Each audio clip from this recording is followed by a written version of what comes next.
Hi everybody. Today we are going to discuss about the hiccups. हिचकी लगना। देखिए ये एक कॉमन प्रॉब्लम होती है जो कभी भी किसी को भी, बच्चे को, बड़े को, बूढ़े को, किसी को भी अपियर हो सकती है और अचानक अपियर होती है। तो हिक्कप्स जो है आपका, ये दो तरह की हिक्कप्स है, दो तरह की हिचकी होती है। एक तो शॉर्ट ड्यूरेशन, यानी कि जो टेम्परेरी तौर पर बहुत थोड़े वक्त के लिए आती है, और एक जो है होती है आपका लॉन्ग ड्यूरेशन, यानी कि कंटिन्यू आ रही है।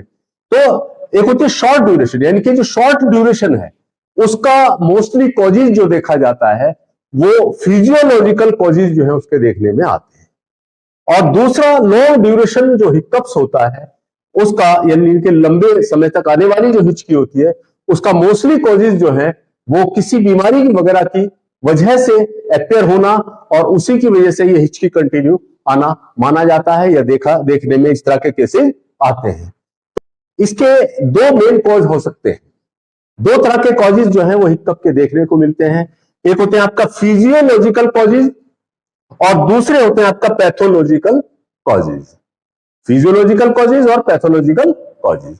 एक्चुअली में इसमें होता क्या है, हिक्कप आती क्यों है, हिचकी आती क्यों है, इसमें देखिए क्या होता है कि आपके जो डायफ्राम होता है, देखिए डायफ्राम किसको कहते हैं, ये आपका पूरा थोरैक्स और एब्डोमेन यानी कि छाती और पेट होती है। तो अंदर की तरफ से इसको अलग अलग करने के लिए यहां पर एक पर्दा होता है जिसको हम डायफ्राम कहते हैं। एक पर्दा लगा हुआ होता है, फाइब्रोमस्कुलर एक सेप्टम होता है, यानी कि पर्दा होता है जो आपका थोरैसिक कैविटी और एब्डोमेन कैविटी को अलग अलग करता है।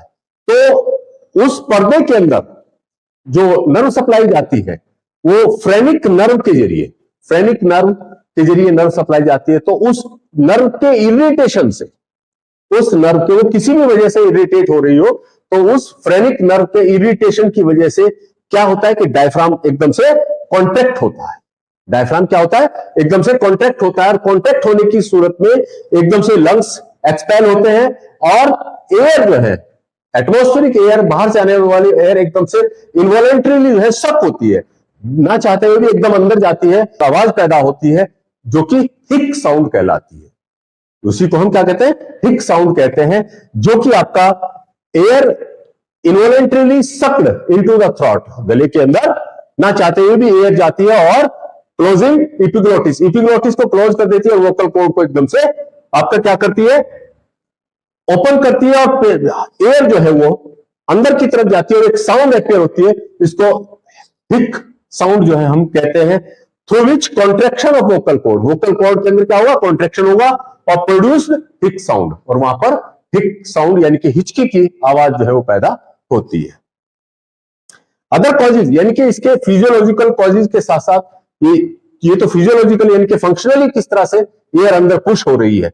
हिक्कप्स के अदर कॉजेज क्या हो सकते हैं, देखिए इसके अदर कॉजेज होते हैं ड्रिंकिंग कार्बोनेट बेवरेज, यानी कि ज्यादा मात्रा में कार्बोनेट बेवरेज का लेना, ड्रिंकिंग एल्कोहल यानी कि शराब का ज्यादा पीना, और आपका ईटिंग फास्ट एंड एक्सेसिवली, यानी कि बहुत तेजी के साथ आदमी खाना खा रहा है और बहुत ज्यादा खा रहा है, तो उस सूरत में भी ये कंडीशन पैदा हो सकती है। और इसके अलावा इमोशनल एक्साइटमेंट, यानी कि अचानक एक बहुत बड़ी खुशी मिली तो उस खुशी में आदमी हक्का बक्का रह जाता, तो उस वक्त भी हिचकी जो है वो आपका अपियर हो सकती है। नर्वसनेस होने की, किसी चीज को देख के एकदम से घबरा जाना, नर्वस हो जाना, तो उस सूरत में भी हिचकी जो है वो आपका अपियर हो सकती है। मेंटल स्ट्रेस, दिमागी दबाव की वजह से भी ऐसा हो सकता है। बहुत सी बार देखा होगा आपने, लोग कहते हैं कि यार मुझे तो याद कर रहा है तो हिचकी आ रही है, तो वो मेंटल स्ट्रेस की वजह से इस तरह का पॉसिबल होता है। सडन चेंज ऑफ टेम्परेचर, यानी कि आप धूप में हैं और एकदम से एसी रूम में जाते हैं, तो उस वक्त भी कॉन्ट्रैक्शन की कंडीशन पैदा होती है और हिचकी जो है वो आपका अपियर हो सकती है। कुछ ड्रग्स के इस्तेमाल से भी हिचकी अपियर होती है, जैसे स्टेरॉइड का इस्तेमाल करना या ट्रैंक्विलाइजर्स लेना, उस सूरत में भी हिचकी अपियर हो सकती है। स्मोकिंग की कंडीशन में भी देखने में आता है कि स्मोकिंग की वजह से भी हिचकी अपियर हो जाती है। पैथोलॉजिकल, नंबर 2 पर आता है पैथोलॉजिकल कॉजेज, यानी कि बीमारी की वजह से, कौन सी बीमारी है जिनकी वजह से जो है आपका ये हिकअप्स की कंडीशन पैदा हो सकती है, हिचकियां लग सकती हैं। जैसे number 1 gastro-oesophageal reflex, gastro-oesophageal reflex. Number 2 thyroid goitre, यहां पर गले के अंदर जो थायराइड होती है उसके अंदर ग्वाइटर अपीयर होना।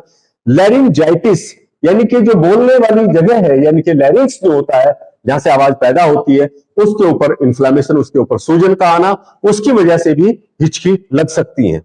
एनी ट्यूमर, कोई ट्यूमर जो है वो आपका गर्दन में या थोरेक्स में या थ्रोट के आसपास कोई ट्यूमर बना हुआ है, तो उस सूरत में भी कंप्रेशन की वजह से कॉन्ट्रैक्शन होता है और वहां पर जो है आपका हिचकी जैसी कंडीशन पैदा हो सकती है। सोर थ्रोट, गला दुखना, गला दुखने की वजह से भी कॉन्ट्रैक्शन की हालत पैदा होती है और वहां पर भी जो है हिचकी पैदा हो सकती है। कुछ दिमागी बीमारियां जिनकी वजह से हिचकी पैदा हो सकती है, जैसे मेनिंजाइटिस, यानी कि दिमाग के ऊपर जो झिल्ली होती है उसको मेनिंजीज कहते हैं, उस मेनिंजीज के ऊपर सूजन का आना, इन्फ्लामेशन का आना, उसकी वजह से भी आपका हिचकी आ सकती है। एंसेफेलाइटिस, इनके दिमाग के ऊपर, यहां पर था मेनिंजाइटिस यानी कि दिमाग की झिल्लियों के ऊपर सूजन आना, उसकी वजह से भी ये बीमारी पैदा हो सकती है, ये कंडीशन पैदा हो सकती है। और फिर खाली दिमाग के ऊपर भी अगर इन्फ्लामेशन आ रही है तो उसकी वजह से भी ये कंडीशन पैदा हो सकती है। ओकेजनली देखने में आता है कि रीनल फेल्योर होने की वजह से भी आपका हिचकियां लग सकती हैं, और डायबिटिक कंडीशन अगर है तो उस सूरत में भी हिचकियां लगने के चांसेस बने रहते हैं। तो ये थे causes of hiccups. Management of hiccup, यानी कि हिकअप के अगर हो रहा है, हिचकियां अगर लग रही हैं, तो उनको किस तरह से ठीक किया जाता है। देखिए, अगर टेम्परेरी तौर पर जो है आपका हिकअप आ रहा है, शॉर्ट ड्यूरेशन हिकअप अगर है, यानी कि कम वक्त का जो छोटी छोटी हिचकियां आती हैं, अगर वो हिचकियां हैं तो उनको जनरली घर में रहते हुए भी हम कुछ इस तरह की एक्टिविटीज करते हैं जिनसे जो है आपका पेशेंट ठीक हो सकता है। वो आपका साइकोलॉजिकल इफेक्ट भी पेशेंट के ऊपर डाल के उसको ठीक किया जा सकता है और दूसरे काम करके भी इसको ठीक किया जाए। जैसे नंबर 1 आता है होल्ड योर ब्रीथ डीपली, अपना सांस, गहरा सांस लीजिए। पेशेंट को कहिए गहरा सांस ले, तो डीप जब ब्रीथ करेगा तो उस कंडीशन में ये कॉन्ट्रैक्शन जो है वो खुल जाएगा, रिफ्लेक्स हो जाएगा, मतलब रिलैक्स हो जाएगा और हिचकी रुक सकती है। नंबर 2 पर आता है आपका हिट योर एयरवे और ऑइसोफेगस, आप सांस की नली को या ऑइसोफेगस के ऊपर हिट करिए। इस तरह से हिट जब आप करेंगे तो भी वो कॉन्ट्रैक्शन जो है वो खुल सकता है और उससे हिचकी रिलैक्स हो सकता है हिचकी के अंदर। Number 3 drink water from opposite side.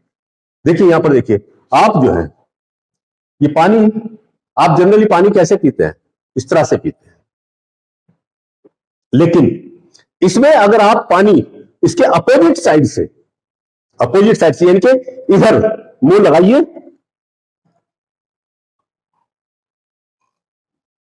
और इस तरह से पीने की कोशिश करिए, तो उससे भी हिकअप ठीक हो जाती है।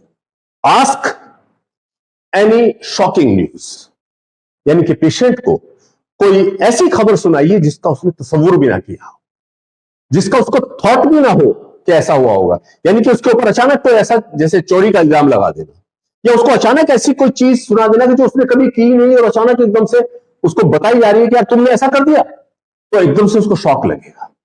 शॉक की कंडीशन में एकदम से वो कॉन्ट्रैक्शन जो है वो आपका क्या होगा, रिलैक्स हो जाएगा। और या उसको कोई ऐसी हॉरर न्यूज, बहुत खतरनाक न्यूज उसको सुना दीजिएगा कि फला जगह ऐसा हो गया है, तो उस कंडीशन में भी एकदम से उस पेशेंट को झटका लगेगा, एक जो है शॉक सा लगेगा और उससे वो कॉन्ट्रैक्शन जो है वो रिलैक्स हो सकता है।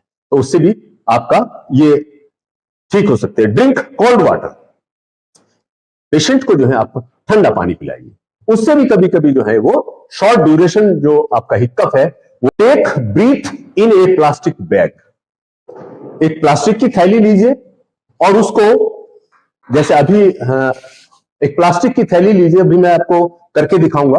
एक प्लास्टिक की थैली लीजिए, यानी कि हम बता रहे हैं आपके, टेक ब्रीथ इन ए प्लास्टिक बैग, एक प्लास्टिक की थैली लीजिए और उसको फेस के ऊपर कवर कर दीजिए और नीचे से उसको बंद कर दीजिए कुछ वक्त, ज्यादा वक्त के लिए नहीं, थोड़े वक्त के लिए उसको बंद करिएगा। तो उससे क्या होगा, पेशेंट जो है वो आपका ऑक्सीजन तो बाहर से नहीं जाएगी, लेकिन कार्बन डाइऑक्साइड जो निकल रही है उसी को इनहेल करेगा। तो उसके इनहेलेशन की वजह से क्या होगा कि डायफ्राम जो है वो आपका फ्लैट हो सकता है और आपका ये जो कॉन्ट्रैक्शन हुआ था ये रिलैक्स हो जाएगा, तो उससे भी आपका शॉर्ट ड्यूरेशन जो है आपका हिचकियां बंद हो जाती है। देखिए किस तरह से उसमें करना होता है।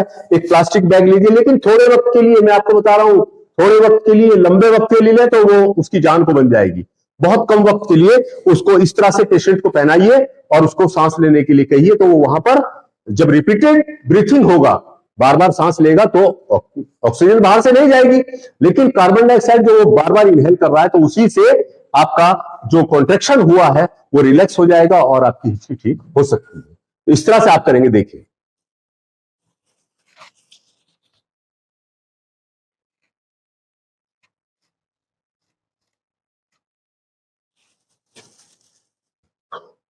तो इस तरह से जब आप करेंगे तो इससे भी आपका हिकअप जो है वो ठीक हो सकती है। तो ये थे सबके सब जो है कि शॉर्ट ड्यूरेशन, ये जो प्रोसेस मैंने आपको बताया है, जैसे होल्ड योर ब्रीथ डीपली, अपना सांस गहरा सांस लेकर रखिए, अपने एयरवेज को यानी कि सांस के रास्ते पर हिट करिए, ओइसोफेगस के ऊपर हिट करिए, या उसको ठंडा पानी पिलाइए, ठंडा पानी पिलाइए, या जो गिलास में पानी पीते हैं वो अपोजिट साइड से उसको पीने को कहिए, जैसे मैंने अभी आपको प्रैक्टिकल करके दिखाया। उसको कोई हॉरर न्यूज दीजिए जिससे अचानक उसको शॉक लगे, या उसको कोई ऐसा उसके ऊपर इल्जाम वगैरह लगाइए, या कोई ऐसी बात कहिए जो उसका उसने तस्वुर भी ना किया हो, सोचा भी ना हो, और एकदम से वो कॉन्ट्रैक्शन जो है वो रिलैक्स हो जाता है और उससे हिचकी आपकी ठीक हो सकती है। और टेक ब्रीथ इन ए प्लास्टिक बैग, अभी जो मैंने आपको करके दिखाया, उस तरह से आप जो है इसका होम रेमेडी के तौर पर इस तरह से ट्रीटमेंट जो इसका कर सकते हैं। अगर अभी आपके पास कोई चीज उपलब्ध नहीं है, होम रेमेडी के तौर पर आप एक चीज और इस्तेमाल कर सकते हैं। पुदीना आप सबके घर में मिल जाता है, पुदीने का अर्क निकालिए, पुदीना का ताजा पुदीना हो, उसका 1 चम्मच अर्क निकाल के और पेशेंट को पिला दीजिए, उससे भी आपका हिक्कप जैसी कंडीशन में रिलीफ मिल जाता है और आराम मिल जाता है। बाकी अगर मेडिसिनल ट्रीटमेंट करना पड़ता है, यानी कि लॉन्ग ड्यूरेशन हिक्कप है, ठीक नहीं हो रहा है, तब आपको मेडिकली ट्रीटमेंट कराना होगा। अगर सीवियर कंडीशन है तो आपको हॉस्पिटलाइज होना पड़ेगा, और अगर सीवियर नहीं है तो आप जो है कुछ एलोपैथ के तौर पे या आयुर्वेद के तौर पे या यूनानी के तौर पर या होम्योपैथिक के तौर पर कुछ दवाइयों का इस्तेमाल करके इस बीमारी को ठीक कर सकते हैं। अगर आप एलोपैथ के तौर पर लेना चाहें तो क्लोरडाइजाप्रोक्साइड और मेटाक्लोप्रामाइड भी कभी कभी इस्तेमाल कर लेते हैं, पेरिडोम वगैरह इसमें, और क्लोरप्रामाजीन नाम की जो मेडिसिन हैं उनका इस्तेमाल जो है हिचकी रोकने के लिए किया जा सकता है। अगर आयुर्वेदिक ट्रीटमेंट आप लेना चाहें, आयुर्वेदिक ट्रीटमेंट आप करना चाहें, तो हिमालय कंपनी की एक आयुर्वेदिक मेडिसिन आती है जिसको हिमकोस्पाज कहा जाता है।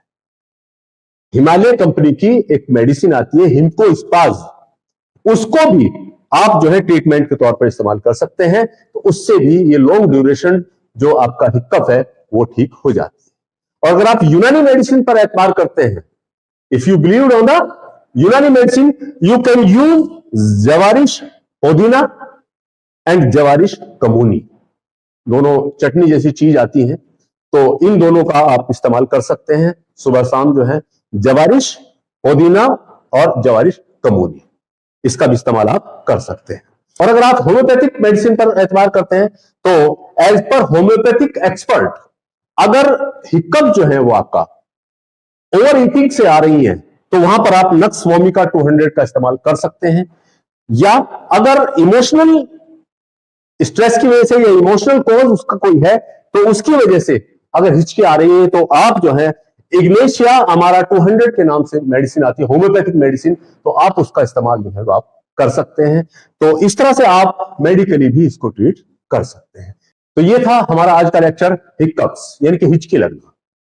अगर इसमें से कोई बात आपकी समझ में नहीं आई है तो आप हमारे कमेंट बॉक्स में डाल सकते हैं, और अगर ये लेक्चर पसंद आया हो तो आप लाइक शेयर सब्सक्राइब जरूर कीजिए ताकि आपको इस तरह की वीडियोस मिलती रहे। थैंक्स।